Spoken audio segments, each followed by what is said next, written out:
मदिरा।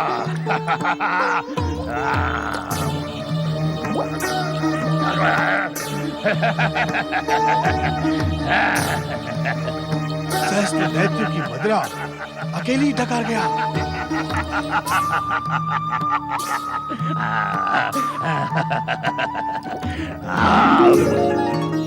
पृथ्वी लोक पर जितने मनुष्य हैं, उनके 10 दिन का भोजन एक बार में खा गया।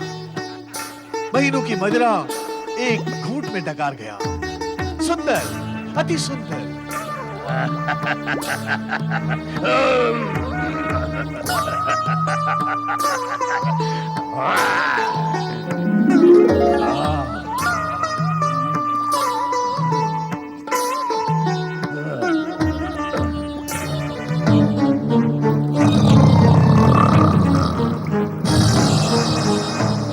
इस मंत्र सिद्ध जल का प्रयोग किसी सोए हुए व्यक्ति पर नहीं किया जाता,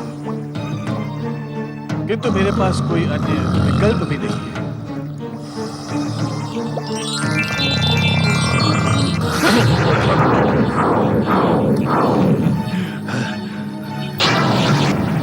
कौन हो तुम और मेरी निद्रा में बाधा डालने का साहस कैसे किया तुमने?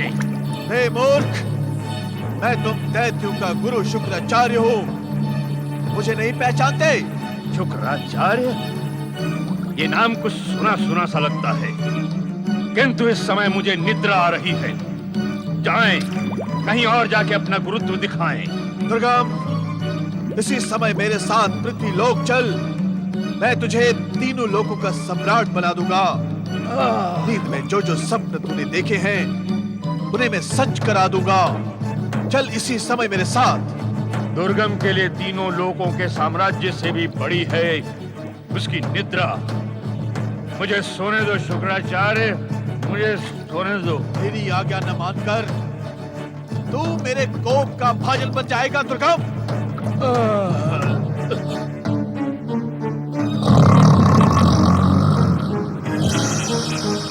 ओम नमः शिवाय।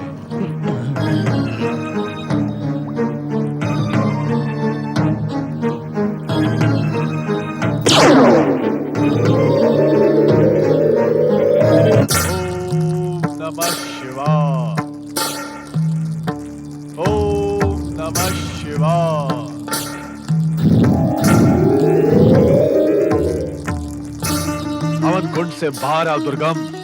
सामान्य रूप में हमारे सम्मुख आओ।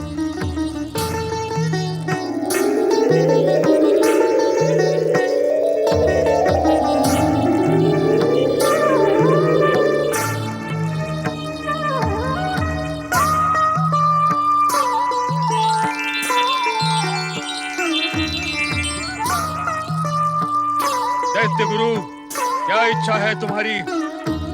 इच्छा तो बहुत है। कहो। दुर्गम, मेरे अनंत प्रयासों से अब तुम पूरी तरह जाग गए हो। तुम एक महाबली, पराक्रमी, भयानक और विकराल योद्धा हो। तुम्हें महान माता दीदी की सौगंध कि तुम दैत्य संस्कृति का पुनरुत्थान करो। माता दीदी? दुर्गम, तुम सत्य में दुर्गम हो। तुम्हारे मन तक पहुंचना कठिन है, किंतु अब तुम पूरी तरह सचेत हो। हाँ, दैत्य माता दीदी का नाम सुनकर मैं पूर्ण रूप से सचेत हूँ। हाँ दुर्गम, तुम उसी महान माता दीदी की संतान हो, दैत्यों के वंशज हो। अब सुना बहुत हुआ। अब तुम जागकर कुछ ऐसे महान कार्य करो कि तीनों लोकों पर दैत्य संस्कृति का साम्राज्य स्थापित हो। दैत्य शत्रु अपने दुष्कर्मों से समाप्त हो जाए। दैत्य शत्रु? कौन है वो दैत्य शत्रु? आप मुझे उसका नाम बताएं, मैं अभी उसको मुंह में डालकर निकल जाता हूँ। दुर्गम, इतने उत्तेजित न हो। दैत्य शत्रु को निर्बल न समझो। उन्हें निकलने का उपाय मैं तुम्हें बतलाऊंगा। तब तुम दैत्यों के सम्राट बनकर तीनों लोकों पर दैत्य संस्कृति का साम्राज्य स्थापित करोगे। दैत्य गुरु, अब आपकी वार्ता पूर्ण रूप से मेरी समझ में आ रही है। बहुत सो लिया, अब वही करूंगा जो आप कहेंगे। हाँ दुर्गम।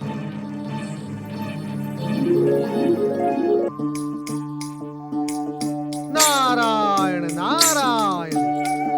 तो दैत्य गुरु शुक्राचार्य पातालवासी भयानक दैत्य दुर्गम को मनाने में सफल हो ही गए। नारायण नारायण। उन्होंने दैत्य दुर्गम को विश्व विजयी बनाने का स्वप्न दिखाकर उन्मत्त कर ही दिया। ये समाचार भगवान भोलेनाथ को देना ही होगा ना।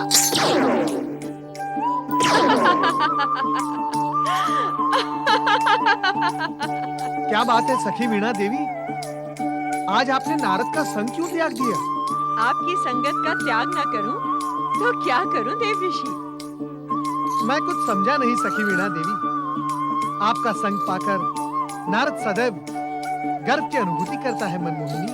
गर्व की अनुभूति करने वाले को दूसरे का दुख दिखाई नहीं पड़ता। दुख? किसका दुख मनमोहिनी सखी? मेरा दुख। आपका दुख? हाँ, मेरा दुख। क्या देवऋषि नारद का कार्य मात्र समाचारों का आदान प्रदान करना भर है? हाँ देवर्षि नारद, क्या आपके पास अपने प्रिय सखी वीणा देवी एवं प्रिय मित्र खड़ताल के लिए एक क्षण का भी समय है?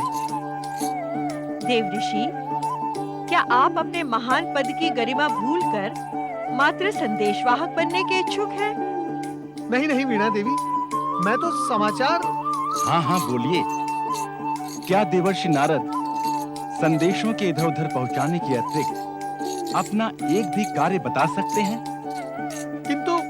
किंतु इन समाचारों में जगत का कल्याण छिपा हुआ है। क्या ये सब भगवान भोलेनाथ तक पहुंचाना अनुचित है? ये हमारे प्रश्न का उत्तर नहीं है देवऋषि। यदि आपको संदेशों के आदान प्रदान में उलझे रहना है तो हमारा त्याग क्यों नहीं कर देते संदेशवाहक नारद जी? क्या क्या कहा? संदेशवाहक नारद जी? हाँ हाँ, अब केवल आपके सखा सखी ही नहीं, सारा संसार इसी नाम से संबोधित करेगा। नहीं नहीं, ऐसी स्थिति में नारद अपने स्वभाव का अविलंब परित्याग कर देवऋषि पद की गरिमा के साथ ही जीवन जिएगा। आप दोनों का धन्यवाद करने के लिए मेरे पास शब्द नहीं है मित्रों। आप दोनों ने मुझे सत्य का ज्ञान करवाकर देवऋषि पद की गरिमा की रक्षा की है। भविष्य में देवऋषि नारद समाचारों को इधर उधर करने का काम कदापि नहीं करेगा। देवर्षि नारद किसी के अनुचर थोड़े ही हैं। हाँ हाँ, देवऋषि पद मैंने किसी की कृपा से नहीं अपितु अपने पुरुषार्थ से पाया है।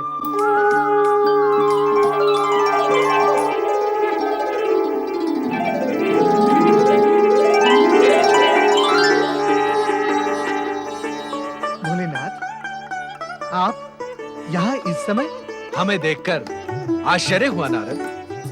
तुम क्या समझते हो कि यदि तुम संदेश नहीं पहुंचाओगे तो हमें सूचना नहीं मिलेगी? नहीं नहीं भोलेनाथ, भला मैं ऐसे कैसे सोच सकता हूँ? नारद, इसमें तुम्हारा कोई दोष नहीं। मैं कुछ समझा नहीं भोलेनाथ। अहंकार किसी भी प्राणी को अपने वश में ठीक इसी प्रकार जकड़ लेता है। अहंकार? हाँ नारद, जिस व्यक्ति को अहंकार जकड़ने का इच्छुक हो जाता है तो सर्वप्रथम उसके स्वार्थी मित्रों के हृदय में बैठकर उस व्यक्ति को उसकी उपयोगिता का आभास करवाता है।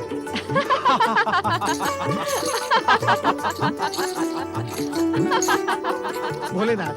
हाँ नारद, तदोपरांत उसके वही स्वार्थी मित्र उसकी उचित अनुचित प्रशंसा का बखान करते हैं। प्रशंसा का भाव ज्यों-ज्यों व्यक्ति को अच्छा लगता है त्यों-त्यों वो अहंकार के भ्रम में उलझता जाता है। आप मुझ पर सदैव कृपालु रहे भोलेनाथ। अहंकार के महासागर से इस दीनहीन नारद की रक्षा करे भोलेनाथ। नारद, तुम हमें बहुत प्रिय हो, परंतु इतना भी नहीं जानते कि हम अहंकार का भोजन करते हैं। अहंकार को बचाने में ही हमें आनंद प्राप्त होता है। प्रभु, भक्तवत्सल, परमेश्वर, मेरे अहंकार का भी भोजन करें। प्रायः हम अहंकार में उलझे व्यक्ति का शीघ्र उपचार नहीं करते, उसे भटकने देते। शिखर पर पहुंचा उसका अहंकार स्वयं उसके सर्वनाश का कारण बन जाता और तब हमारा प्रचंड क्रोध उस शिखर पर पहुंचे अहंकारी का भोग लगता। किंतु किंतु किंतु क्या भोलेनाथ? तुम हमारे प्रिय और परम भक्त हो ना, तुम अहंकार के भ्रम में उलझो, यह हम कदापि स्वीकार नहीं कर सकते। सर्वेश्वर, आपने इस दीनहीन नारद की लाज रख ली। मैं इसी क्षण अपने दोनों स्वार्थी मित्रों का परित्याग कर। नहीं नारद, इनकी विश्वसनीयता पर संदेह न करो। किंतु प्रभु, इन दोनों ने ही तो। जानता हूं, किंतु इसमें दोष इनका नहीं, तुम्हारा है। मेरा? हाँ नारद, तुम्हारा। यदि तुम अपने मित्रों को पीड़ा पहुंचाओगे तो उनके हृदय में उठने वाली व्यथा का लाभ अहंकार उठाएगा ही। भोलेनाथ, मैंने ये पीड़ा पहुंचाई? तनिक विचार करके बताओ नारद कि तुमने इन पर कब से कोई मधुर राग नहीं छेड़ा। इन्हें तुम्हारे संग की अत्यधिक आवश्यकता है। मैं क्या करूं भोलेनाथ? जगत कल्याण के दायित्व से मेरे पास एक क्षण भी शेष नहीं बचता है। इसका भी उपचार हमारे पास है। सुनिए वीणा देवी। जी भोलेनाथ। और खड़ताल जी आप भी। जी भोलेनाथ। आने वाले त्रेता युग में जब 11वें रुद्र के रूप में हनुमान जी पृथ्वी लोक पर अवतरित होंगे तो उनकी संगीत विद्या के गुरु नारद नियुक्त किए जाएंगे। हनुमान शिक्षा के मध्य नारद आप दोनों का भरपूर प्रयोग करके आप दोनों को तृप्त कर देंगे। जय भोलेनाथ। जय शिव शंकर।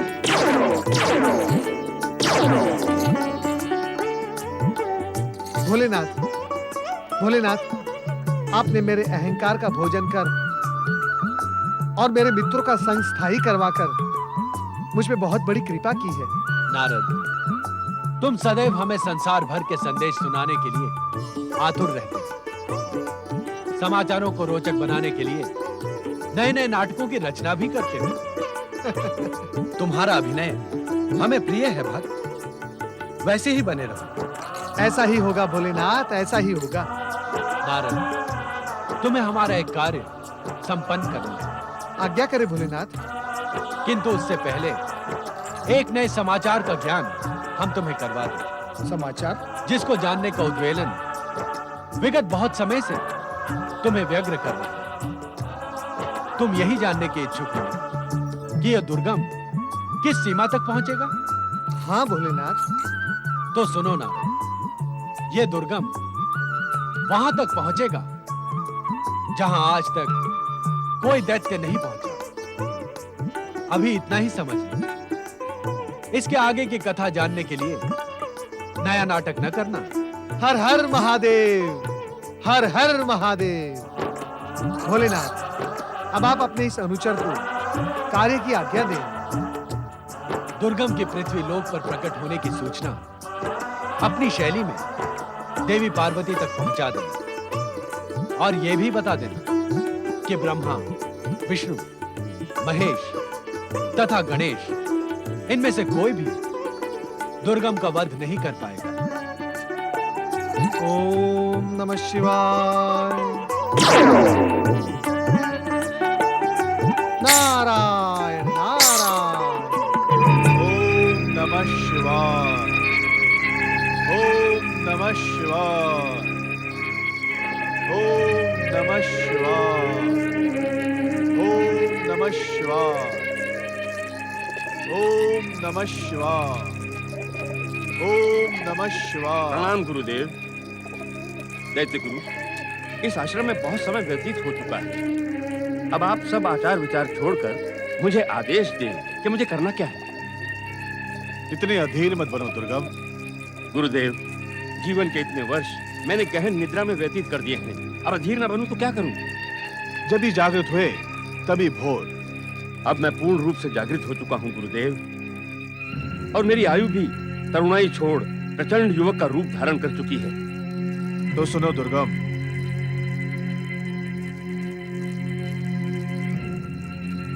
तुम अपनी शक्ति सृजन के लिए तपस्या प्रारंभ करो। तपस्या? ये क्या होती है दैत्य गुरु? संसार की समस्त शक्तियां महाशक्तियों से तपस्या के माध्यम से ही प्राप्त की जा सकती है। ये महाशक्ति क्या है गुरुदेव? ब्रह्मा, विष्णु और महेश। ब्रह्मा, विष्णु, महेश, ये सब मुझे क्या देंगे? दुर्गम, ये शक्तियां सृष्टि रचना, सृष्टि पालन और सृष्टि का संहार करती हैं। इन महाशक्तियों को अपनी तपस्या के माध्यम से प्रसन्न करके तुम इच्छित वरदान प्राप्त कर सकते हो। परंतु इस बात का क्या प्रमाण है दैत्य गुरु? तुम्हारे पूर्वज इस बात का प्रमाण है कि उन्होंने अखंड तप करके महाशक्तियों से अनेक सिद्धियां प्राप्त की, किंतु उनमें से कोई जीवित नहीं बचा। हाँ, ये सत्य है। क्यों? क्योंकि उन्होंने वरदान ही ऐसे मांगे कि उनका सर्वनाश संभव था। फिर मेरे भविष्य का क्या होगा दैत्य गुरु?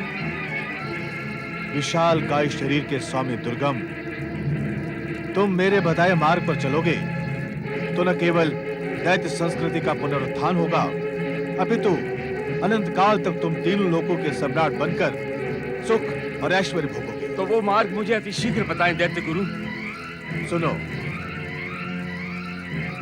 तुम किसी एकांत पर्वतीय प्रदेश में जाकर ब्रह्मा जी की अखंड तपस्या तब तक करोगे जब तक ब्रह्मा जी स्वयं आकर तुम्हें वरदान देने के लिए विवश न हो। परंतु ब्रह्मा की ही क्यों? क्योंकि ब्रह्म वाक्य अटल है। दैत्य गुरु, यदि मेरी तपस्या से प्रसन्न होकर ब्रह्मा जी प्रकट हुए तो मैं उनसे क्या मांगूंगा? दुर्गम, तुम ब्रह्मा जी से मात्र 2 वरदान मांगोगे। पहला, वो चारों वेद तुम्हें प्रदान कर दे। दूसरा, ब्रह्मा, विष्णु और महेश अर्थात तीनों महाशक्तियों में से तुम्हारा कोई भी वध न कर सके। चारों वेद अर्थात मात्र ज्ञान की पुस्तकें, इन्हें पाकर मेरा क्या लाभ होगा? दैत्य गुरु, क्यों न मैं उनसे अमरता और अतुल बल का वरदान मांगूं? दुर्गम, तुम्हारे पूर्वज भी मेरे बताए हुए मार्ग पर चलने के स्थान पर मुझे ही परामर्श देने लगे, जिसके कारण वो मृत्यु को प्राप्त हुए। किंतु दैत्य गुरु, दुर्गम, मेरे बताए मार्ग पर संदेह मत करो। तुम्हारा परिचय अभी वेद शक्ति से नहीं है। वेद मात्र ग्रंथ और पुस्तक नहीं है। तो क्या है दैत्य गुरु? वेद नियति और प्रकृति के गूढ़तम रहस्यमयी शक्तियों के केंद्र हैं। देवगण वेदों के श्लोकों द्वारा दी जाने वाली आहुतियों से शक्ति प्राप्त करते हैं। अच्छा दैत्य गुरु। हाँ दुर्गम, जब वेदों के स्वामी तुम बन जाओगे तो समस्त आहुतियां तुम्हें शक्ति प्रदान करेंगी। वेद शक्ति के कारण समस्त ग्रह नक्षत्र तुम्हारे अधीन हो जाएंगे। अच्छा दैत्य गुरु। हाँ दुर्गम, तुम्हारी इच्छा से समस्त ब्रह्मांड को क्रियाशील बनाए रखने वाला ज्ञान का प्रकाश अज्ञान के अंधकार में परिवर्तित हो जाएगा। तब समस्त ब्रह्मांड तुम्हारे सम्मुख विवश हो जाएगा। हाँ दैत्य गुरु, मैं ब्रह्मा को अपने तपोबल से चारों वेद देने पर विवश कर दूंगा। मैं जानता हूं दुर्गम, ब्रह्मा जी तुम्हें इतनी सरलता से वेद प्रदान नहीं करेंगे। तब मुझे क्या करना होगा? एक तो अपने इच्छित वरदान को प्राप्त करने के लिए अटल रहना, उनके किसी भी प्रस्ताव को स्वीकार नहीं करना। और दूसरा? दूसरा, तुम अपने तपोबल से अग्नि प्रज्वलित करो, जिसकी ज्वाला से समस्त ब्रह्मांड तुम्हारी चर्चा करे। इससे क्या होगा दैत्य गुरु? तुम्हारी चर्चा शीघ्र ही महाशक्तियों तक पहुंचेगी और महाशक्तियां अपने भक्तों और पीड़ितों की रक्षा हेतु शीघ्र प्रकट हो जाती है। कहीं इससे उनकी क्रोधाग्नि ना भड़क उठे। उससे तुम्हें कोई हानि नहीं होगी दुर्गम। क्यों? क्योंकि तपस्यारत व्यक्ति का संहार न करने का निर्देश वेद ही देते हैं और महाशक्तियां वेदों के ज्ञान का उल्लंघन नहीं करते। ठीक है दैत्य गुरु, अब मैं आपके बताए दोनों वरदान लेकर ही वापस आऊंगा। ठहरो दुर्गम, तुम्हारा आत्मविश्वास मुझे ये विश्वास दिला रहा है कि तुम अपने अनुष्ठान में सफल होगे। चारों वेदों को प्राप्त करने के लिए ब्रह्मा की भांति तुम्हें 4 हाथों की आवश्यकता होगी। मैं अपनी सिद्ध मंत्र शक्ति से तुम्हें 2 और हाथ प्रदान करता हूं।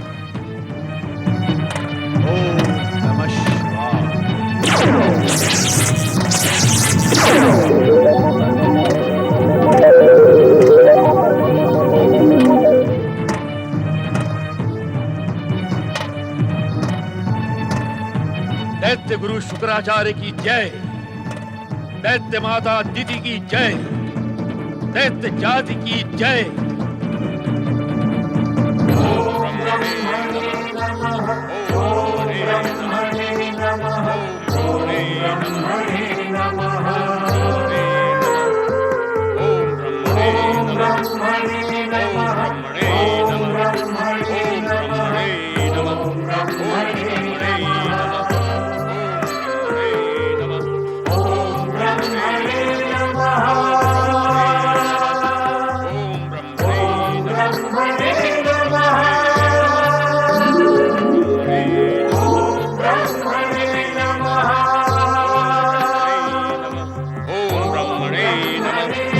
देवराज, क्या आप भी वही देख रहे हैं जो मैं देख रहा हूँ? हाँ वरुण देव, मैं भी इस दुर्गम की चार भुजाएं देख रहा हूं। समझ में नहीं आता कि ये शुक्राचार्य की किस कूटनीति का संकेत दे रही है। आपने अक्षरशः सत्य कहा देवराज। इसकी चार भुजाओं के पीछे अवश्य ही शुक्राचार्य की कोई कुटिल बुद्धि होगी। किंतु वो क्या हो सकती है? ओम ब्रह्मणे नमः। देवगण, मैं देख रहा हूं कि आप दिन प्रतिदिन स्वर्ग की सतर्कता के प्रति उदासीन होते जा रहे हैं। ये आप क्या कह रहे हैं देवराज? यही पवन देव, कि आप 24 प्रहर वायु बनकर पृथ्वी लोक पर विचरण करते हैं। क्या आपके वायु स्वरूप ने दुर्गम की दो नई भुजाओं का रहस्य अनुभव नहीं किया? और अग्निदेव, आप तो सदैव दैत्य गुरु के यज्ञ कुंड में प्रज्वलित रहते हैं। क्या आपको भी इन भुजाओं का रहस्य नहीं मालूम? क्या ये देव राजेंद्र आप सभी पर विश्वास करना समाप्त कर दे? क्षमा करें देवराजेंद्र, आप हमारे कार्यों की नई परिभाषा गढ़ने का प्रयास कर रहे हैं। अर्थात अग्नि का कार्य है प्रज्वलित होकर चेतना का संचार करना और संसार के प्रदूषण को समाप्त करना। वायु का कार्य है प्राणवायु बनकर जीवन स्थिर करना और वरुण का कार्य है जल से त्रसित प्राणियों को तृप्त करना। सृष्टि कल्याण के कार्यों में हम सब निरंतर लगे रहते हैं, किंतु यदि आपकी इच्छा है कि हम आपकी सत्ता के लिए गुप्तचरी का कार्य करें तो यह संभव है। अग्निदेव, आपका स्वभाव उग्र है, किंतु आपको यह सदैव स्मरण रखना होगा कि आप किसके सम्मुख खड़े हैं। मैं उस मर्यादा का सम्मान सदैव करता हूं देवराज, किंतु आपकी हमसे अपेक्षा जब स्तर से नीचे गिर जाती है तो हम विवश हो जाते हैं। क्षमा करें देवराज, इस विषय को यहीं पर विराम देकर महाशक्तिशाली दुर्गम की नई दो भुजाओं पर विचार करें तो उचित होगा। आप संभवतः ठीक ही कह रहे हैं। यदि देवर्षि नारद यहाँ होते तो हमारी समस्या का समाधान अवश्य ही हो जाता। निस्संदेह देवर्षि नारद के समक्ष यह रहस्य नहीं रह गया होगा। देवगण, हमें तो एक ही विकल्प दिखाई पड़ता है। कौन सा विकल्प देवराज? हमें परमपिता ब्रह्मा जी के पास चलकर इन दो नई भुजाओं के रहस्य को पूछना होगा। हमारी समस्या का समाधान वे ही करेंगे।